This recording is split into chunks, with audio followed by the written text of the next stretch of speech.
Welcome to speed news దండోరా.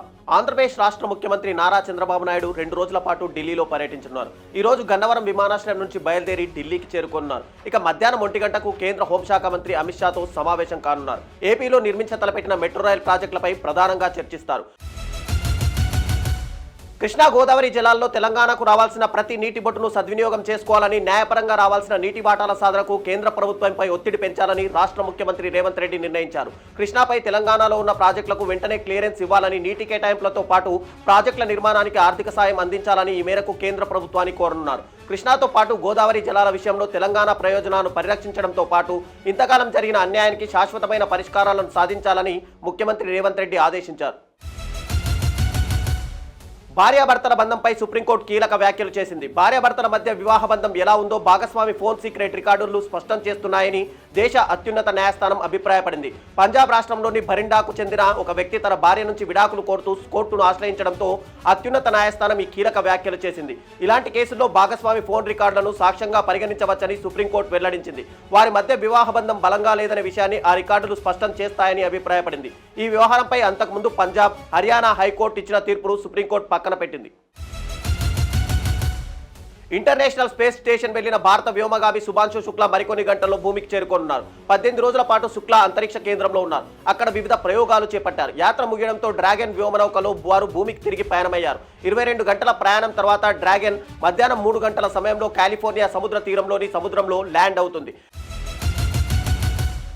ద్వైపాక్షిక వాణిజ్య ఒప్పందం కోసం భారత్, అమెరికా మధ్య నేటి నుంచి మరో విడత చర్చలు అమెరికా వాషింగ్టన్లో మొదలు కానున్నాయి. ఇప్పటికే భారత వాణిజ్య శాఖ అధికారులతో కూడిన ఓ బృందం అక్కడికి చేరుకుంది. 4 రోజుల పాటు జరగనున్న ఈ కీలక చర్చలు గురువారం ముగియనున్నాయి. వ్యవసాయం, ఆటోమొబైల్ వంటి రంగాల్లో నెలకొన్న చిక్కుముడులను తొలగించడానికి ఇరు దేశాలకు చెందిన బృందాలు తీవ్రంగా ప్రయత్నిస్తున్నాయి. ఈ నేపథ్యంలో అమెరికా కూడా అదనపు టారిఫ్ల అమలును వాయిదా వేసిన విషయం తెలిసిందే.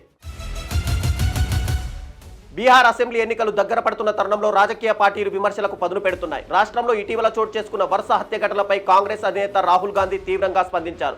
దేశ నేరాల రాజధానిగా బీహార్ మారిందని విమర్శించారు. నిరుద్యోగ యువత హత్యలు చేస్తూ గూండాలుగా మారుతుంటే సీఎం నితీష్ కుమార్ మాత్రం తన కుర్చీని కాపాడుకునేందుకే తాపత్రయపడుతున్నారని విమర్శించారు. మరోవైపు బీజేపీ మంత్రులు కమిషన్ను దండుకుంటున్నారని ఆరోపించారు. ఈసారి ఓటు అనే ఆయుధాన్ని ప్రభుత్వాన్ని మార్చడానికి మాత్రమే కాకుండా బీహార్ను కాపాడేందుకు వినియోగించుకోవాలని పిలుపునిచ్చారు. సుప్రీంకోర్టు ప్రధాన న్యాయమూర్తి జస్టిస్ బిఆర్ గవాయ్ తీవ్రమైన ఇన్స్పెక్షన్తో ఢిల్లీలోని ఒక ఆసుపత్రిలో చేరారు. ఈ విషయాన్ని సుప్రీంకోర్టు వర్గాలు తెలియజేశారు. చికిత్స పొందుతున్న కారణంగా ఆయన నిన్న విధులకు హాజరు కాలేదు. ప్రస్తుతం ఆయన ఆరోగ్యం నిలకడగా ఉందని, వైద్యానికి స్పందిస్తున్నారని, 1-2 రోజుల్లో విధులకు హాజరయ్యే అవకాశం ఉందని వైద్యులు పేర్కొన్నారు.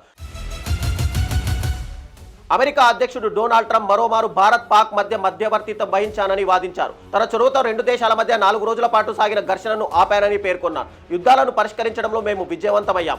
ఈ జాబితాలో భారత్, పాకిస్తాన్ ఉన్నాయి. ఇవి మరో వారంలో అణు యుద్ధానికి దిగేవి. అది చాలా ఘోరంగా జరిగి ఉండేది. దాన్ని మేము ఆపామని ట్రంప్ పేర్కొన్నారు. అనంతపురం జిల్లాలోని తాడిపత్రిలో హైటెన్షన్ వాతావరణం కొనసాగుతుంది. పోటాపోటీ కార్యక్రమాలకు తెలుగుదేశం, వైఎస్ఆర్ కాంగ్రెస్ పార్టీలు పిలుపునిచ్చాయి. రీకాలింగ్ చంద్రబాబు పేరుతో రేపు తాడిపత్రిలో నియోజకవర్గ విస్తృత స్థాయి సమావేశం జరుపుతామని వైసీపీ పేర్కొంది. ఇదే సమయంలో తాడిపత్రి రూరల్ పరిధిలోని వీరాపురంలో టీడీపీ నాయకుల సమావేశం జరుగుతోంది. శాంతి భద్రతల దృష్ట్యా తాడిపత్రిలో వైసీపీ నిర్వహించే కార్యక్రమానికి పోలీసులు అనుమతి నిరాకరించారు. అయితే ఒకే రోజున 2 పార్టీలు భారీగా సభను నిర్వహిస్తే శాంతి భద్రతలకు ఆటంకం కలగవచ్చని పోలీసులు భావిస్తున్నారు. ప్రధానమంత్రి నరేంద్ర మోడీ అయోధ్యలో రామ మందిరాన్ని నిర్మించారని, దేశంలోని 5G తీసుకొచ్చారని కేంద్ర హోంమంత్రి అమిత్ షా అన్నారు. వామపక్ష భావజాలం ఉన్నవారు రామ మందిరాన్ని నిర్మించడం వల్ల ఏం మంచి జరుగుతుందని అడుగుతారు. వారికి అర్థం కాకపోవచ్చు. మోడీజీ రామాలయాన్ని నిర్మించారు. భారతదేశానికి 5Gని తీసుకొచ్చారు. వీధిలో కూరగాయల విక్రేత కూడా డిజిటల్ చెల్లింపులు చేసే స్థాయికి ఆయన తీసుకెళ్లారని భారత్ వికాస్ పరిషత్ 63వ వ్యవస్థాపక దినోత్సవానికి హాజరైన సందర్భంగా అమిత్ షా అన్నారు. రాష్ట్రంలోని మద్యం ప్రియులకు త్వరలో ప్రభుత్వం శుభవార్త చెప్పనున్నట్టు తెలుస్తోంది. వైన్ షాపుల వద్ద పర్మిట్ రూమ్లను ఏర్పాటు చేసే యోచనలో ఉన్నట్టు సమాచారం. దీనిపై ఓ అధ్యయన కమిటీ వేయాలని సీఎం చంద్రబాబు ఎక్సైజ్ శాఖ అధికారులను ఆదేశించారు. కమిటీ రిపోర్ట్ ఆధారంగా నిర్ణయం తీసుకోవాలని వారికి సూచించారు.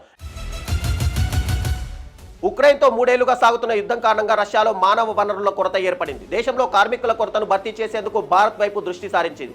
ఈ ఏడాది చివరికల్లా 10 లక్షల మంది నాణ్యత కలిగిన భారత కార్మికులను రిక్రూట్ చేసుకునేందుకు ప్రయత్నాలు ప్రారంభించింది. ఇందుకు సంబంధించిన కార్యకలాపాలను పర్యవేక్షించేందుకు ప్రత్యేకంగా యాకటెరిన్బర్గ్లో కొత్తగా కాన్సులేట్ జనరల్ కార్యాలయాన్ని ప్రారంభిస్తుందని Ural chamber of commerce and industries chief Andrey Besedin ప్రకటించారు. నిరుద్యోగ యువతీ యువకులకు ముఖ్యమంత్రి రేవంత్ రెడ్డి మరో శుభవార్త చెప్పారు. రైతులు, మహిళలు, యువత సంక్షేమమే ధ్యేయంగా పనిచేస్తున్న ప్రజాప్రభుత్వం 2.5 సంవత్సరాలు కాలం పూర్తి చేసుకున్న లోపు మొత్తం 1,00,000 ఉద్యోగాలు భర్తీ చేస్తుందని ప్రకటించారు. అధికారం చేపట్టిన ఏడాది కాలంలో 60,000 ప్రభుత్వ ఉద్యోగాలను భర్తీ చేసిన ప్రభుత్వం 2.5 ఏళ్ల కాలం పూర్తయ్యేలోపు మొత్తం 1,00,000 ఉద్యోగాలను భర్తీ చేసి నిరుద్యోగుల కుటుంబాలు ఆత్మగౌరవంతో బతికే విధంగా వారికి ఉజ్వల భవిష్యత్తు కల్పిస్తుందని భరోసానిచ్చారు. ఇవి ఈ రోజు దండోరా విశేషాలు. మరిన్ని వార్తల కోసం చూస్తూనే ఉండండి అభినవ్ భారత్.